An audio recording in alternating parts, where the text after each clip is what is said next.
Lee Kuan Yew once sounded an alarm about the Philippines, but almost nobody listened. The question is, why not? Picture this.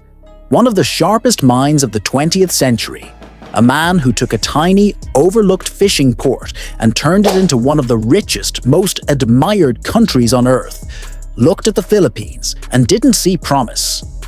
He saw a warning sign. He saw danger coming. And he said it out loud. That man was Lee Kuan Yew, the legendary founding father of modern Singapore. When he spoke, world leaders paid attention. But this time, when he spoke about the Philippines, the world just shrugged. What did he actually say? And why does it matter now? Maybe more than ever. Stick around, because what you're about to hear might just change the way you see the Philippines, and even the future of Southeast Asia. But before we get into his warning, you need to know who Lee Kuan Yew really was. He wasn't just a political figure, he was a force of nature, a visionary, a man who saw beyond the noise. Back in 1965, when Singapore became independent, it had practically nothing. No oil, no land, no military, and no real resources to speak of.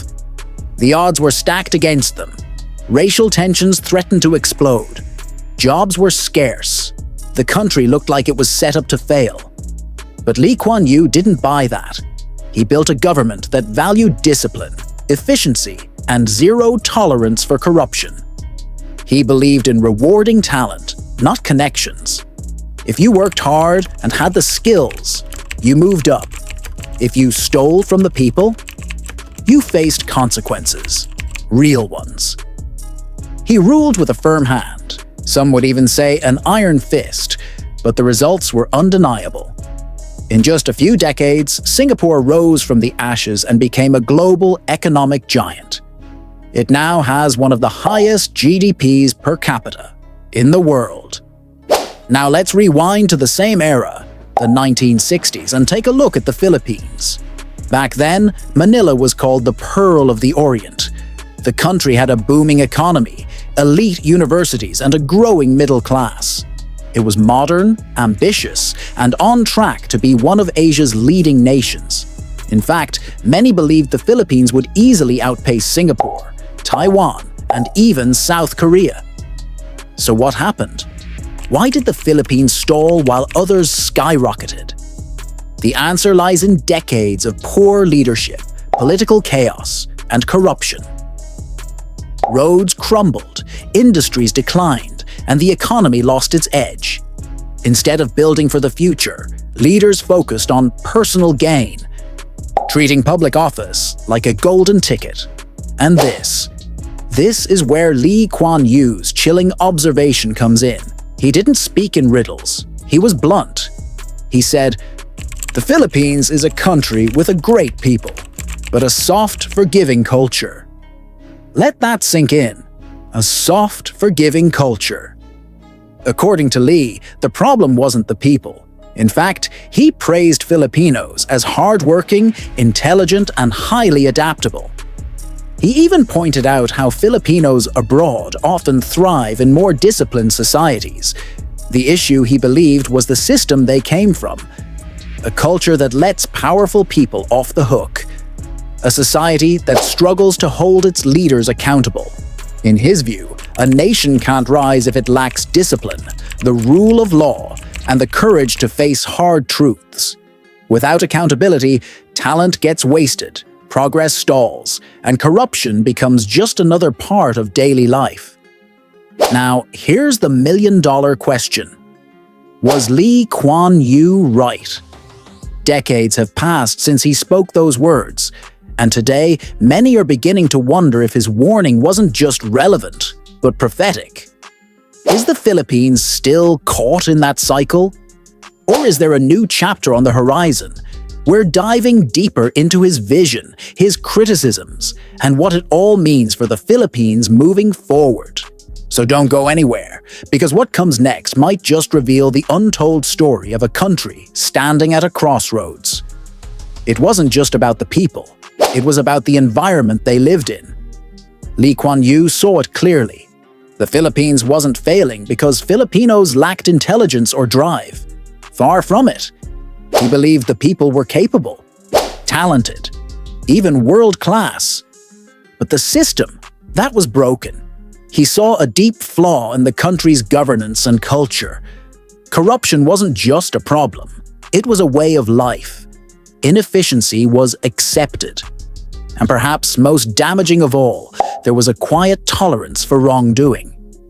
It wasn't that people didn't care, it was that the system taught them nothing would really change.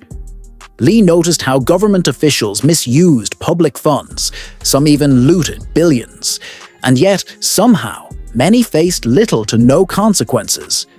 Instead of being punished, they were re-elected, celebrated even. The very same officials accused of graft and plunder were welcomed back into public office by the people they had betrayed.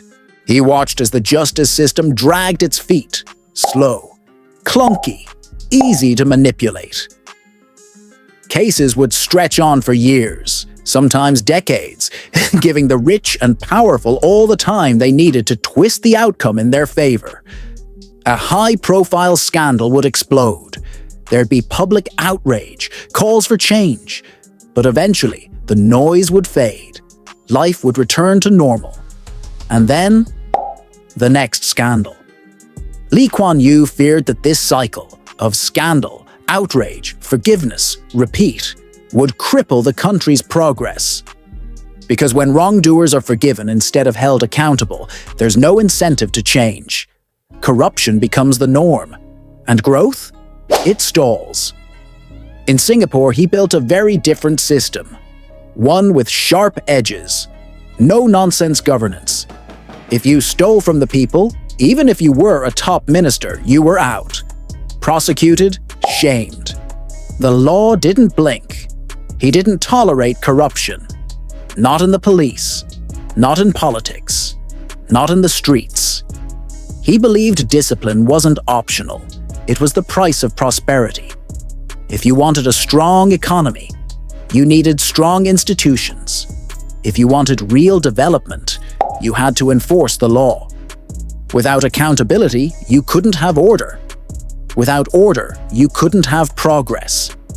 This was the heart of his warning. If the Philippines continues to allow its leaders to fail without consequence, it will never reach its full potential. Decades have passed since he said those words, and yet many of the same problems still haunt the country. Political dynasties dominate the landscape. Corruption cases stretch on endlessly. Some never get resolved. Trust in government remains shaky as the public sees scandal after scandal, followed by silence. So here we are, left with a sobering question. Can the Philippines break free from this cycle? Or will it remain a nation full of promise, but paralyzed by a culture that refuses to demand real accountability? Let's rewind, just for a moment, to the 1960s. Back then, the Philippines was one of Asia's shining stars. A booming manufacturing sector, a growing middle class, world-class universities. Manila was vibrant, modern, and forward-looking. In fact, at one point, the Philippines was richer than South Korea. Yes, you heard that right.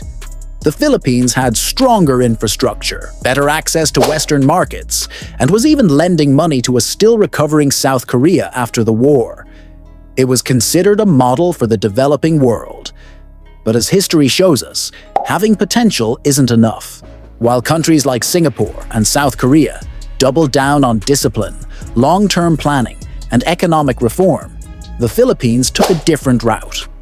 One marred by political instability, short-sighted leadership, and systemic corruption. The seeds of decline had already been planted.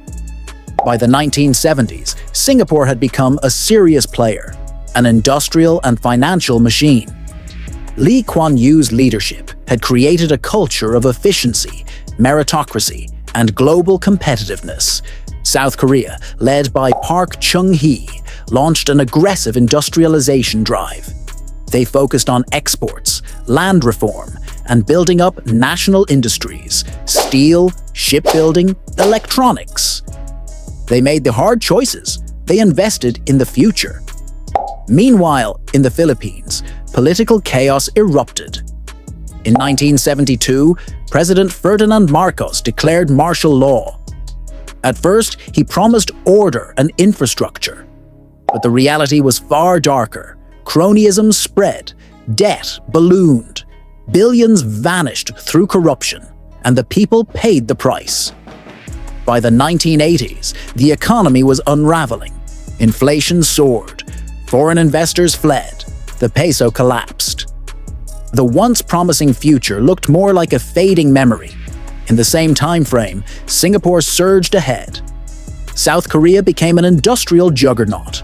Companies like Samsung, Hyundai, and LG became global names. The Philippines? It was left behind. And through it all, Lee Kuan Yew continued to speak the hard truth. The Philippines had everything it needed to succeed: resources, talent, geographic advantage, but lacked the leadership, the discipline, and the courage to clean house and start building for real. So where does that leave us now? Today, the Philippines is once again standing at a crossroads. The global economy is shifting. Southeast Asia is rising. But will the country finally learn from its past or repeat it? That's the question. And it's not one a single leader can answer. It's one the people must face. Because the truth is harsh, but simple. If nothing changes, nothing changes. Corruption, political instability, weak infrastructure. While its Southeast Asian neighbors have surged ahead, the Philippines remains trapped in a cycle of economic stagnation. Decades after Lee Kuan Yew issued his warning, his words still echo loudly today. Look around. Are corrupt politicians still winning elections? Is the justice system still slow and ineffective? Are public funds still being misused? If the answer is yes, then maybe Lee Kuan Yew's warning wasn't just a prediction, it was a prophecy. But here's the thing about prophecies. They don't have to come true. A warning can also be a wake-up call. Lee Kuan Yew didn't just point out the flaws in the Philippines. He showed what was possible with strong leadership, discipline, and a long-term vision. Singapore wasn't always a success story. In the 1960s, it was struggling, poor, divided, politically unstable. But through relentless governance, a zero-tolerance stance on corruption, and investments in education and industry, Singapore rose from the ashes. So, can the Philippines do the same? Absolutely. It has one of the youngest and most dynamic populations in the region. It has natural resources, global potential, and a proud culture of resilience. But potential isn't enough. Like Singapore, the Philippines must make hard choices. It must build strong institutions, demand accountability, and value merit over connections. It must choose education over entertainment and long-term reform over political theatrics. Transformation isn't easy. It never is. But Singapore proved that it's possible. So the question is not if the Philippines can rise. The question is, will it? Will it continue the cycle of missed opportunities and broken promises? Or will it prove Lee Kuan Yew wrong by rising, reforming, and finally realizing the greatness it was always capable of? Because in the end, his warning wasn't meant to insult. It was tough love, a challenge, a call to wake up, and the time to answer that call is now.